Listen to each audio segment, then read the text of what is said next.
Saudara, Lembaga Survei Indonesia merilis hasil survei yang menunjukkan tingkat kepuasan terhadap kinerja Presiden Joko Widodo stagnan. Masalah kelangkaan dan mahalnya minyak goreng serta pemberantasan mafia minyak goreng ini menjadi faktor hasil survei. Kita akan bahas soal kepuasan terhadap kinerja Presiden Jokowi ini bersama dua narasumber yang sudah tersambung melalui daring. Ada Direktur Eksekutif dari LSI, Mas Jayadi Hanan, dan juga ada tenaga ahli utama dari Kantor Staf Presiden, Mas Ade Irfan Pulungan. Selamat pagi, Mas Jayadi, Mas Ade Irfan. Selamat pagi, Mas Timothy. Terima kasih sudah bergabung bersama kami pada pagi hari ini.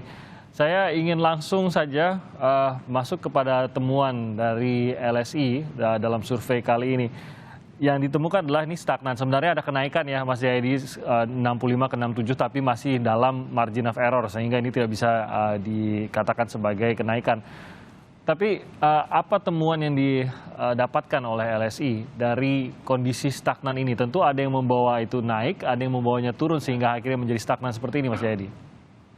Iya, pertama itu kan disebut naik atau turun itu dibandingkan dengan posisi tingkat kepuasan pada Februari ya, dan sebelum Februari itu Desember, November 2021 posisi tingkat kepuasan ke Pak Jokowi yang di angka 70-an%. Jadi belum kembali ke posisi 2021. Nah, ada dua hal biasanya yang bisa mempengaruhi naik turunnya tingkat kepuasan kepada kinerja pemerintah atau presiden. Pertama itu kondisi makro. Kondisi makro itu situasi penilaian masyarakat terhadap situasi politik, situasi penegakan hukum, situasi ekonomi, dan situasi keamanan itu. Nah, di antara empat situasi makro ini cenderung memang stabil saja. Ada dari sisi ekonomi masih lebih banyak yang negatif, tapi tidak mengalami pemburukan gitu, tidak lebih buruk dibanding sebelumnya. Situasi keamanan stabil, politik dinilai stabil, penegakan hukum sedikit lebih baik gitu dibandingkan Februari. Nah, itu yang pertama. Jadi kalau kita lihat sisi itu, maka memang tidak ada alasan untuk atau tidak ada situasi makro yang bisa membuat tingkat kepuasan terhadap Pak Jokowi itu naik tajam atau turun tajam. Itu satu. Nah, faktor kedua yang bisa mempengaruhi tingkat kepuasan kepada Presiden itu adalah peristiwa-peristiwa atau masalah-masalah tertentu yang terasa secara luas oleh masyarakat. Ya. Nah, selama 3 bulan terakhir itu kita tahu bahwa ada dua peristiwa atau masalah yang terasa luas oleh masyarakat, yaitu satu soal kelangkaan minyak goreng, yang kemudian berimbas ke berbagai masalah lainnya. Yang kedua adalah peristiwa dan kebijakan mudik lebaran. Nah, dalam kasus minyak goreng itu ada dua hal yang mungkin perlu di-highlight. Satu, survei kali ini masih menemukan bahwa mayoritas masyarakat, 72% itu masih merasakan kelangkaan dan harga minyak goreng yang belum normal. Nah, kalau kita lihat dari sisi ini kan itu berarti kan kecenderungan penilaiannya akan negatif. Tapi saat yang sama, upaya pemerintah untuk mengatasi ini dalam bentuk kebijakan larangan ekspor CPO atau dalam ke masyarakat itu bahasanya larangan bahan baku minyak goreng, ekspor bahan baku minyak goreng, dan kebijakan hukum untuk pengungkapan mafia minyak goreng itu diapresiasi positif oleh masyarakat. Jadi di situ ada faktor yang bisa membuatnya turun, tapi saat yang sama ada faktor yang membuatnya positif. Jadi kalau bahasa umum ya jadinya impas kan gitu, kurang lebih. Nah, tapi ada yang sedikit yang bisa membuatnya lebih positif lagi, yaitu kebijakan mudik dan penyelenggaraan mudik. Kebijakan mudik ini seperti yang sudah kita duga ya, diterima dengan baik, diapresiasi tinggi oleh masyarakat, wajar ya karena sudah 2 tahun masyarakat nggak bisa mudik. Nah, penyelenggaraannya secara umum juga dinilai positif, terutama yang arus balik. Kalau ada 20% lebih masyarakat yang menilai misalnya arus balik itu lebih baik penyelenggaraannya dibanding arus mudik. Secara keseluruhan penilaiannya sekitar 70% itu penilaiannya positif. Jadi Anda bisa lihat di situ kan ada yang cenderung bisa negatif, ada yang cenderung bisa positif. Nah, dengan demikian maka wajar kalau kemudian selama 3 bulan terakhir itu tidak ada kenaikan atau penurunan yang tajam terhadap tingkat kepuasan kepada Presiden. Begitu kira-kira penjelasan kualitatif dari angka-angka yang Anda sebutkan tadi yang kita temukan. Oke, baik Mas Jayadi. Sebelum saya lanjutkan ke Mas Ade Irfan, kita akan lihat dulu bagaimana rekaman dari hasil survei LSI ini. Kita akan lihat rangkumannya seperti apa berikut ini. Rilis terbaru terkait kepuasan publik terhadap kinerja Presiden Joko Widodo dirilis oleh Lembaga Survei Indonesia. Dalam survei yang dilakukan pada 10 hingga 14 Mei terhadap 1.200 responden ini, ditemukan bahwa 67,5% masyarakat puas dengan kinerja Presiden Jokowi. Mereka terbagi dalam kategori sangat puas dan cukup puas. Namun sebanyak 29% responden lainnya menyatakan kurang puas atau tidak puas terhadap kinerja Presiden Jokowi saat ini.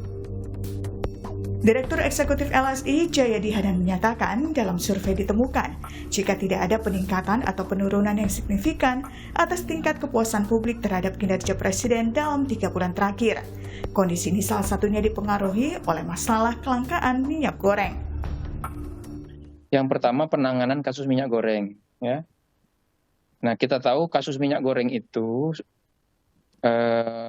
naiknya harga minyak goreng, langkanya minyak goreng, ya. Dampak dari kenaikan harga minyak goreng itu ke harga-harga barang lain, termasuk harga gorengan pada saat bulan puasa misalnya, itu kan berdampak negatif terhadap kinerja Presiden, kepuasan masyarakat atas kinerja Presiden. Jadi seharusnya kalau hanya itu berarti harusnya menurun ya tingkat kepuasan. Tapi tingkat dampak negatif itu tampaknya diatasi oleh langkah-langkah Presiden bersama Kejaksaan Agung untuk mengatasi masalah mafia minyak goreng itu. Survei memang menunjukkan bagaimana kesulitan dan kenaikan harga minyak goreng begitu mempengaruhi responden. Sebanyak 72 responden mengaku kesulitan mendapatkan atau membeli minyak goreng dalam beberapa waktu terakhir. Tak hanya itu, terkait kenaikan harga minyak goreng, sebanyak 92% responden mengaku mengalami kenaikan harga minyak goreng di sekitar tempat tinggalnya. Namun berbagai langkah yang dilakukan pemerintah seperti pengusutan mafia minyak goreng oleh Kejaksaan Agung tampaknya menimbulkan persepsi positif di masyarakat. Dari survei terlihat jika sebanyak 34,6 responden sangat mendukung dan 59,2 responden mendukung sikap Presiden Jokowi yang memberi dukungan kepada Kejaksaan Agung untuk membongkar dan mengusut tuntas kasus mafia minyak goreng. Saat ditanyakan alasan dukungan, sebanyak 39,6 responden menyebut jika para mafia telah melakukan kejahatan dan harus dihukum. Sementara yang lainnya beralasan langkah itu merupakan bagian dari pemberantasan korupsi dan supaya harga minyak goreng kembali normal. Tak hanya Lembaga Survei Indonesia, sebelumnya Lembaga Survei Indikator Politik Indonesia juga mengeluarkan hasil survei terkait kepuasan publik terhadap pemerintahan Presiden Joko Widodo. Hasil survei yang dilakukan pada 5 hingga 10 Mei 2022 tersebut menunjukkan jika tren kepuasan terhadap kinerja Presiden cenderung menurun dari November 2021 hingga Mei 2022. Masalah kebutuhan bahan pokok, di mana minyak goreng salah satunya, menjadi poin penting atas ketidakpuasan terhadap kinerja Presiden Jokowi. Namun survei berbeda justru ditampilkan oleh lembaga Saiful Mujani Research and Consulting (SMRC). Lembaga ini menyebut tingkat kepuasan masyarakat terhadap kinerja Presiden Jokowi justru naik. Faktornya adalah kepuasan terhadap kinerja pemerintah dalam penyelenggaraan mudik tahun ini. Survei tentunya menjadi cerminan pendapat masyarakat. Oleh karena itu, seharusnya hasil survei bisa menjadi evaluasi bagi pemerintah dalam bekerja atau memutuskan setiap kebijakan. Tim Liputan, Kompas TV.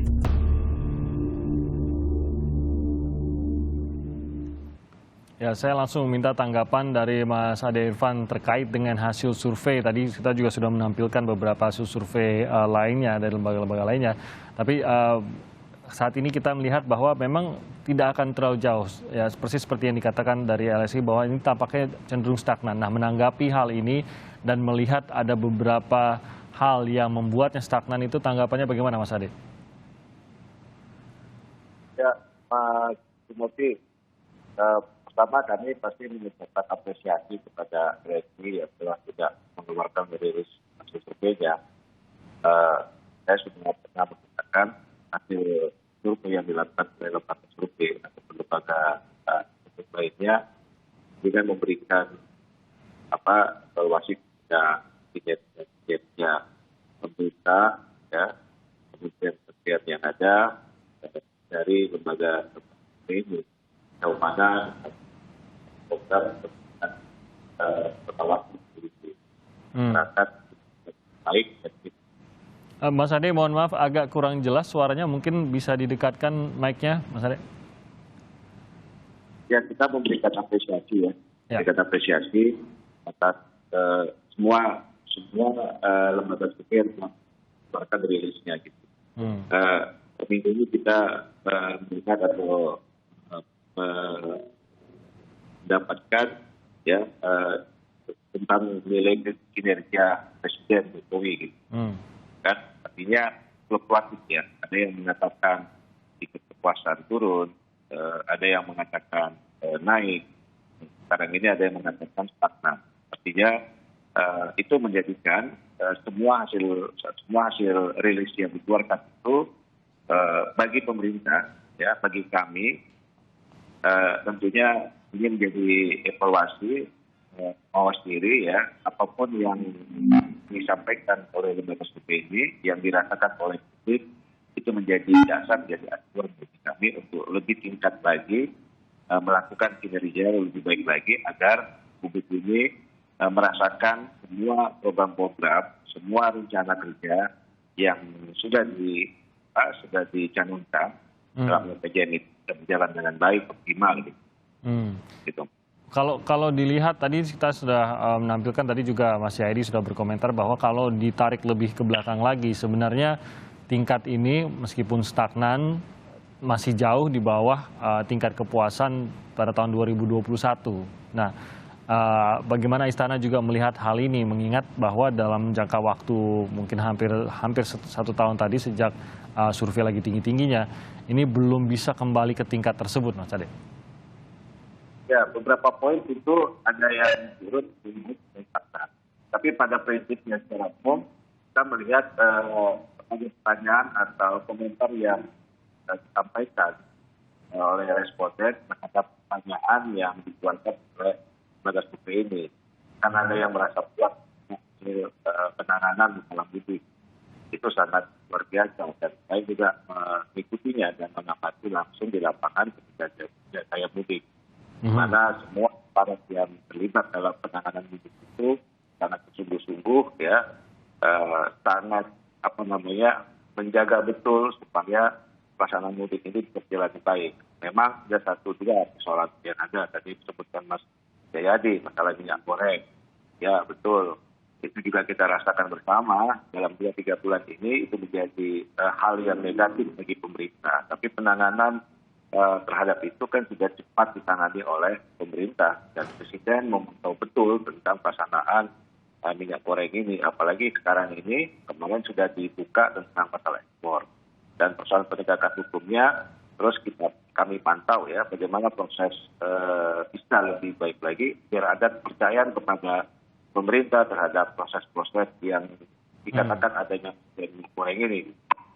Oke, saya ke Mas Jayadi. Apa artinya sebenarnya kalau maksudnya bagi pemerintah yang harus melihat ini gitu, Mas Jayadi, membandingkan dengan sebelumnya tentu ini masih angkanya masih jauh di bawah gitu. Tapi mungkin banyak yang merasa stagnan itu sudah cukup baik. Berarti apa yang dilakukan ya good job, tinggal dilanjutkan saja gitu kinerja baik ini. Apakah demikian atau justru mungkin ada tanda warning pada saat kinerja ini dinilai stagnan saja, bukan membaik? Iya, memang itu kan angka itu bisa diinterpretasi macam-macam ya. Ada yang bilang stabil gitu, ada yang juga bilang stagnan, ada juga kalau dibandingkan dengan 2021 berarti kan sebetulnya masih belum kembali seperti atau belum cukup tinggi gitu ya. Nah, kan memang kalau kita perhatikan tingkat kepuasan publik ke Pak Jokowi itu selama masa pemerintahannya itu kan memang cukup stabil di kisaran 65-70% ya, kurang lebih gitu. Jadi kalau kita rata-ratakan ya di kisaran 70%. Menurut saya angka 65-66% yang ada sekarang itu masih di bawah rata-rata kalau gitu kan. Ya tergantung artinya itu bisa dianggap sebagai pecut bagi pemerintah untuk memenuhi harapan publik lebih baik lagi. Itu. Tapi saya kira yang lebih penting adalah bahwa tadi dalam kasus minyak goreng masyarakat melihat ada langkah-langkah konkret dari pemerintah ya, seperti soal penegakan hukum dan soal kebijakan gitu.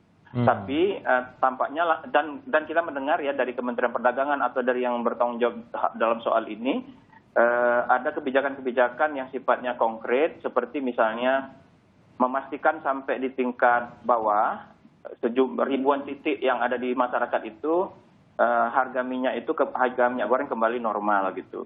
Tapi dalam survei yang kita tanya di sekitar hampir awal pertengahan Mei itu, ternyata kan langkah-langkah pemerintah itu paling tidak ya dalam persepsi masyarakat belum terasa sampai tingkat bawah karena 72% masih merasakan kelangkaan itu. Satu.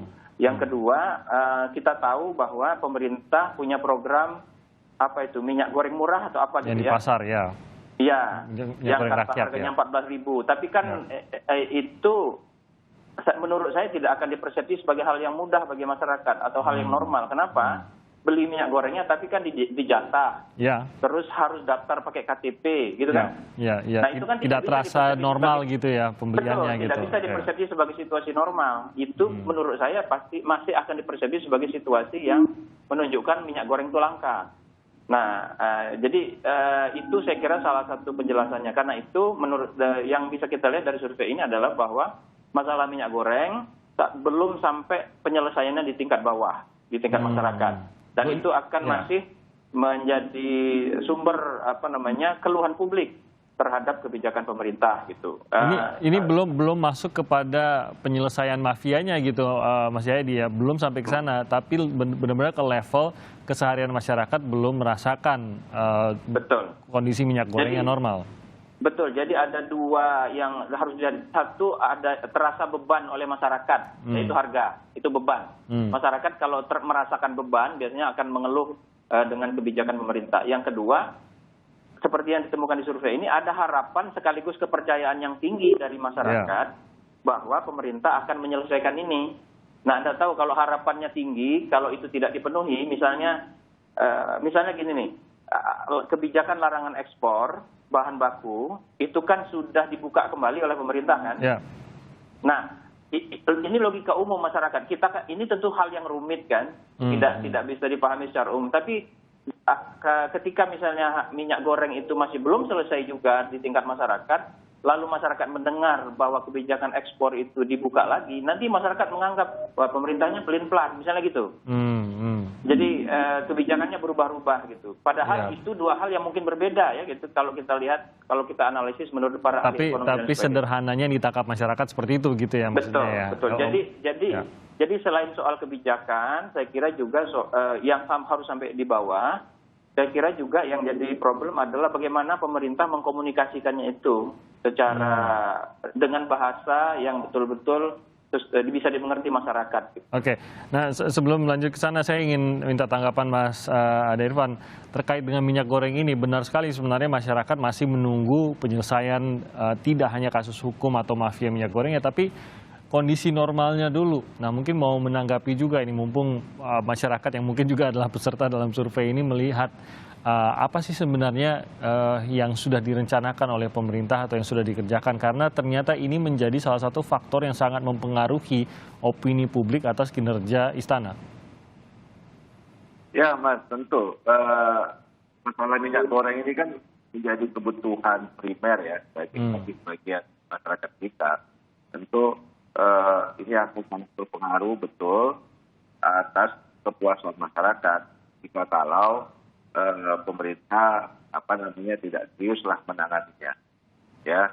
Tapi yang kita udah ketahui, pemerintah terus berupaya ya untuk bagaimana bisa memaksimalkan atau menormalkan masalah harga, masalah kelangkaannya, ya. Karena banyak faktor yang kita lihat ya, bisa kita ketahui kenapa misalnya kelangkaan minyak goreng ini. Juga faktor dari luar negeri, ya, ekonomi global yang hari ini memang kita ketahui harga minyak dunia itu naik. Jadi ada ada semacam ketertarikan atau keinginan dari produsen minyak goreng yang ada di nasional itu menjualnya ke luar negeri. Dan itu kan dari segi faktor ekonomi ya itu artinya sebagai keinginan ya, karena ada margin keuntungan yang sangat besar. Dia menjualnya ke luar negeri daripada dia menjualnya di dalam negeri. Makanya salah satu tersangka di Kementerian Perdagangan itu kan Kementerian Luar Negeri ya, Dirjen Perdagangan Luar Negeri ya. Ya karena bisa jadi itu ada permainan itu permainan kebijakan, regulasi yang dilakukan itu. Nah, ini yang harus kita benahi. Pemerintah telah membenahi itu. Kemarin Presiden sudah mengeluarkan larangan, artinya untuk menstabilkan harga itu. Jadi jangan sampai juga minyak goreng yang hasil nasional itu malah banyak dijual ke luar negeri. Tentu juga akan berdampak jika misalnya dilakukan pelarangan ekspor minyak goreng. Petani sawit pasti mengeluh. Nah ini kan kita lihat kondisi-kondisi yang ada gitu. Nah sekarang Presiden sudah membuka kembali ekspor minyak goreng. Tentu harganya harus kita tekan lagi supaya untuk mencapai normal gitu. Artinya dari sisi waktu ke waktu ya perhatian pemerintah terhadap kebutuhan masyarakat khususnya masalah sembako itu pasti akan serius menanganinya. Yang kedua pasti penanganan masalah hukumnya gitu. Saya yakin ketika nanti pihak Kejaksaan Agung yang sudah diberikan tugas khusus dari Presiden untuk penanganan masalah minyak goreng ini bisa maksimal dengan cepat dan tepat sasaran terhadap semua orang yang bermain-main atau terlibat masalah mafia minyak goreng ini, saya yakin akan stabil lagi harganya ini.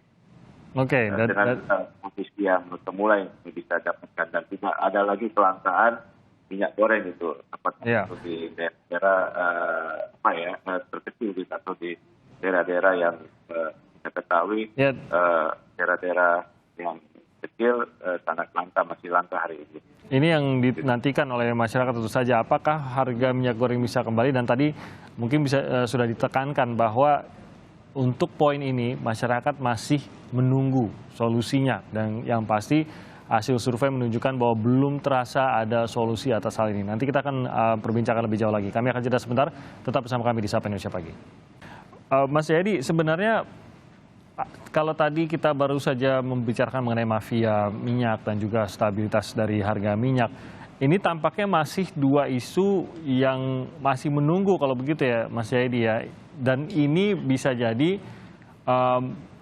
menjadi faktor yang akan mendongkrak mungkin di survei selanjutnya dan mungkin nanti Mas Jayadi bisa mengungkapkan kapan akan dilakukan survei lagi atau justru akan membawanya lebih jauh lagi ke bawah begitu Mas Jayadi. Tapi tampaknya untuk isu ini harus ada solusi atau akan menurun. Jadi maksudnya tidak ada stagnan lagi begitu, hanya akan membuatnya lebih baik atau lebih buruk begitu Mas Jayadi.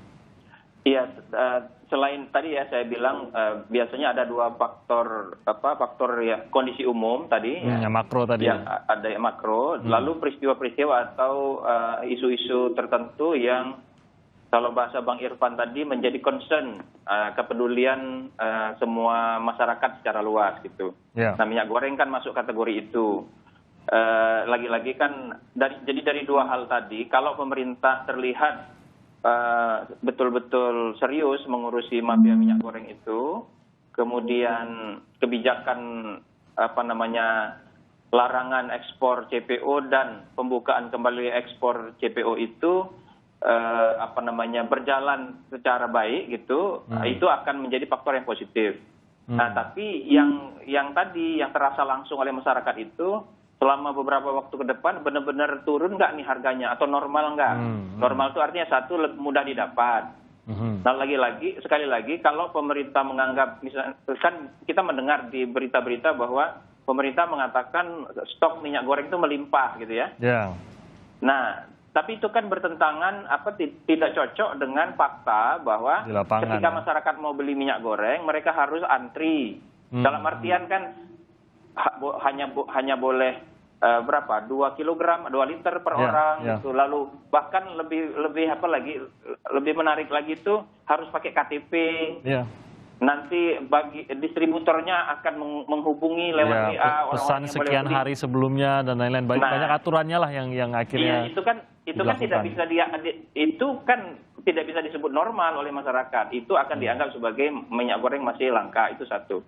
Tapi jadi dua itu akan berjalin berkelindan positif negatif. Tapi jangan lupa kalau bicara ke depan dalam jangka pendek ada sejumlah isu yang bisa juga menaikkan atau menurunkan tingkat kepuasan kepada pemerintah. Sebetulnya fokusnya bukan soal puas apa nggak puas ya Pak Ade ya, Pak Irfan ya. Ini persoalan bagaimana pemerintah menyelesaikan masalah real masyarakat itu sebetulnya. Soal puas atau tidak puas itu kan soal refleksi saja dari bahwa pemerintah dianggap betul-betul memperhatikan persoalan real masyarakat gitu. Nah misalnya soal Idul Adha itu kan kalau faktor mudik di Idul Fitri kemarin faktor positif bagi pemerintah. Nah bagaimana pemerintah juga secara real menyelesaikan masalah-masalah yang mungkin terjadi ketika menjelang Idul Adha ini. Idul Adha kan di depan mata jangka pendek. Misalnya, ada satu hal yang menurut saya potensial untuk bisa menimbulkan masalah, potensial ya. Tapi tampaknya pemerintah mulai mengantisipasi, yaitu di satu sisi masyarakat akan ada kebutuhan yang sangat besar terhadap hewan kurban, betul kan?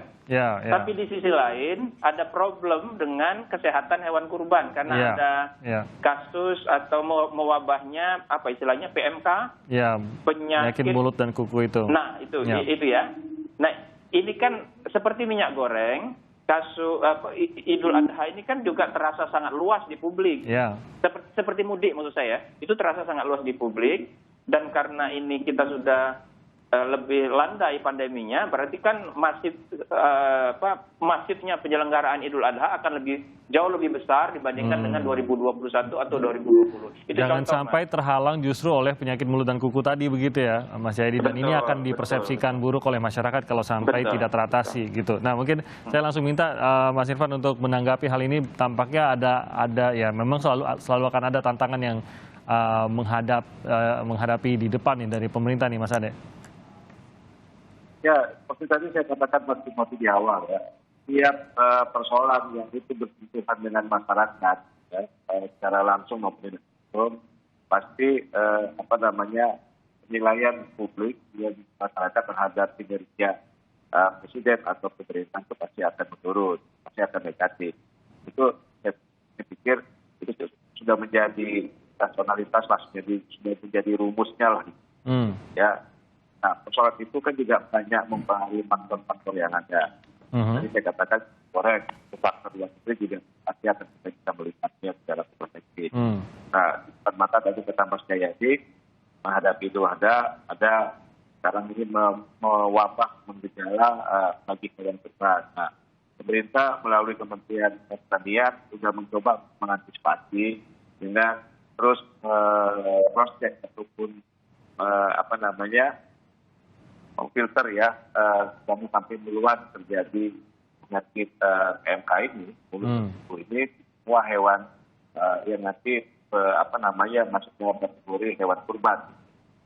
Antisipasi itu. Dan kita tidak mengetahui setiap peristiwa itu terjadi, tapi antisipasi itu terjadi itu yang selalu dilakukan oleh pemerintah, penanganannya lebih serius. Nah artinya semua program-program pemerintah itu kan tidak hanya selalu dikatakan oleh Pak Jokowi tidak hanya menjalankan secara baik, tapi juga harus dirasakan. Tapi ada deliver gitu, yang dirasakan oleh masyarakat. Bagaimana misalnya program yang sudah dilakukan itu ya berjalan dengan baik dilakukan, itu merasakan terpuaskan dari semua program-program ya, dari semua kinerja-kinerja kementerian-kementerian yang terkait, ya memang itu langsung bersentuhan dengan masyarakat. Artinya supaya kinerja pemerintah ini secara periodik ya itu bisa berkesinambungan, ya bisa berjalan dengan efektif, yang itu sesuai dengan RPJM kita, sesuai dengan visi dari presiden yang itu sudah dirumuskan sebelumnya atau jauh hari gitu. Nah, Mas Irfan, sebenarnya kalau kita ini kan sebenarnya survei tingkat kepuasan, jadi persepsi publik lah atas kinerja gitu seperti dikatakan Mas Jayadi tadi.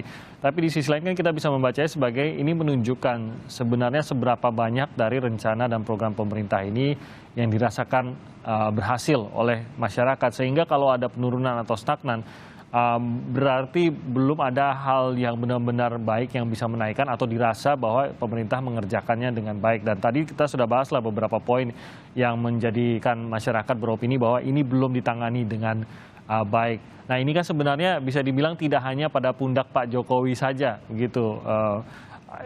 Juga oleh menteri-menterinya, juga oleh jajaran maupun badan di bawah eksekutif ini, begitu.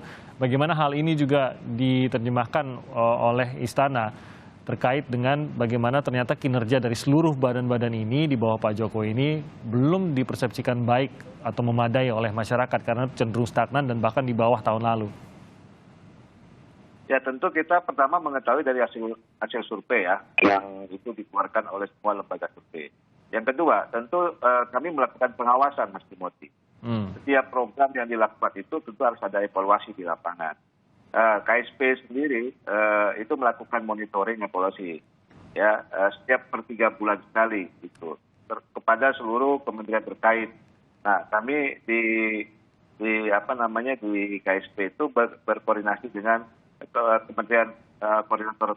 kementerian koordinator ya. Maka itu Menko yang ada, 4 Menko itu ya mengevaluasi terhadap apakah berjalannya semua program-program yang telah dicanangkan itu. Dan kami juga meminta langsung turun ke lapangan, berkomunikasi langsung kepada masyarakat. Apakah masyarakat itu ya terhadap program yang dijalankan oleh aparat pemerintah atau aparat pembantu-pembantu presiden ini ya berjalan dengan baik dan dirasakan. Itu tadi saya bilang pesan itu apakah sampai dan itu juga pengawasannya apakah dirasakan oleh masyarakat gitu. Jadi semua itu berjalan dengan efektif, semua itu berjalan dengan kesinambungan. Ya, tidak hanya menjalankan program, tapi kita juga mengevaluasi atau melakukan monitoring di lapangan langsung dan berkomunikasi kepada masyarakat. Nah, inilah menjadi kesinambungan atau menjadi sinergi dan koordinasi dan kolaborasi ya yang kami lakukan. Ya, KSP lakukan, Kementerian Koordinator lakukan terhadap kementerian-kementerian teknis yang ada gitu. Jadi tidak hanya di atas kertas kita menjalankan program, tapi langsung juga di lapangan. Oke, nah mungkin Mas Jayadi terakhir, bagaimana efeknya ini seharusnya, terutama juga bagaimana sekali lagi bukan hanya di pundak Pak Jokowi saja, tapi benar-benar seluruh bangunan eksekutif khususnya begitu. Apakah ini yang sebenarnya dilihat oleh masyarakat kah atau benar-benar cara komunikasi maupun kebijakan yang disampaikan oleh Pak Jokowi langsung, dan seharusnya ini siapa saja yang harus melihat hasil survei ini dalam arti sekali lagi kalau memang ada badan-badan atau mungkin pembantu Pak Jokowi yang tampaknya belum bisa memberikan hasil terbaik, bagaimana seharusnya tanggapan dari ya tentu saja dari Presiden sendiri, Mas Jayadi? Oke, survei atau opini publik itu kan sebetulnya bentuk evaluasi terhadap pemerintah ya, bentuk evaluasi. Tapi posisinya tuh di ujung, Mas Timothy, Bang Ade, kan di ujung. Artinya misalnya soal harga minyak goreng itu kan kita menanyakannya sampai di tingkat individu masyarakat gitu, di sekitar tempat tinggal mereka. Jadi dia adalah ujung dari sebuah kebijakan. Nah, menurut saya kalau hasilnya itu menurut pemerintah belum, menurut masyarakat ya, dan itu juga jadi target pemerintah misalnya untuk mengatasi masalah kelangkaan minyak goreng itu belum terasa di masyarakat, itu artinya harus ditelusuri itu dari ujung itu sampai ke pangkal. Pangkal utamanya kan dari katakanlah presiden. Tapi kan antara presiden yang mengeluarkan kebijakan dengan hasil akhir yang dirasakan masyarakat itu kan ada para pelaksana itu. Yeah. Nah, yang dalam bahasa Pak Irfan Pulungan kan ada monitoring terhadap aktor-aktor, lembaga-lembaga yang punya tugas dan kewenangan menyelenggarakan itu. Jadi saya kira perlu dirunut tuh, dicek di antara kebijakan umum yang dikeluarkan presiden Dan sampai di tingkat bawah itu siapa saja, rantai pelaksanaan kebijakan itu bagaimana. Itu mungkin kalau mau disarankan kepada pemerintah kalau kita berkaca dari hasil survei gitu. Jadi lagi-lagi bagaimana kebijakan pemerintah sangat menentukan, tapi apa yang dirasakan oleh masyarakat atas permasalahan dan kebijakan tersebut ini yang akhirnya akan membentuk bagaimana opini masyarakat terhadap kinerjanya. Jadi itu yang harus menjadi pertimbangan. Mungkin ini juga seperti kata Mas Jayadi tadi, catatan untuk Istana bagaimana agar apa yang sudah direncanakan dan diatur oleh Presiden ini benar-benar bisa dirasakan manfaatnya oleh masyarakat, sehingga ini akan mempengaruhi hasil survei berikutnya. Survei berikutnya kapan sebenarnya nih Mas Jayadi? Mas Timothy, itu saya mau kasih komentar. Tentu semua program yang dilaksanakan itu kan kita melihat dari hulu sampai hilirnya. Dari hulunya bagaimana pelaksanaan program, di hilirnya itu apakah itu dirasakan oleh masyarakat publik, apakah ada respon positif atau respon negatif. Nah, itu yang menjadi evaluasi kami untuk ke depan akan lebih baik lagi. Ya, kan ada pelaksanaan program, ada jangka pendek, menengah, dan jangka panjang. Nah, itu kan dibagi dalam 3 bulan sekali kita melakukan monitoring. Setelah monitoring secara teknokratik yang kami lakukan kepada Kementerian Teknis, kami turun ke lapangan, telah mengecek sampai ke hilirnya tingkat kepuasan atau tingkat keberhasilan dari sebuah program itu bagaimana dirasakan oleh publik masyarakat. Saya benar-benar ada komprehensif, ada benar-benar kesinambungan semua program yang dijalankan, dan masyarakat itu juga terpuaskan dalam semua bentuk-bentuk program yang tertuang dalam RPJM itu. Oke, baik, terima kasih Mas Irfan. Saya terakhir Mas Jayadi, kapan mungkin kita bisa membandingkan dengan survei selanjutnya, kapan kira-kira Mas Jayadi? Ya, kalau kita bandingkan dengan Februari, kita biasanya setelah 2 bulan 3 bulan ya. 2 bulan 3 bulan. Tapi kita lihat kan itu tergantung pada perkembangan peristiwa yang terjadi untuk melakukan evaluasi. Termasuk misalnya ada milestone seperti Idul Adha misalnya. Itu poin perkembangan yang mungkin cocok untuk kita lihat sebagai waktu yang tepat untuk survei. Jadi melihat momentum juga. Nanti kita akan pantau terus tentunya survei dari LSI ini. Terima kasih banyak Mas Jayadi Hanan dan juga Mas Irfan. Terima kasih Irfan Pulungan sudah bergabung juga bersama kami pada pagi hari ini. Sehat terus dalam bertugas Mas Jayadi, Mas Irfan. Salam sehat selalu Mas Jayadi. Salam sehat. Terima kasih Bang Irfan.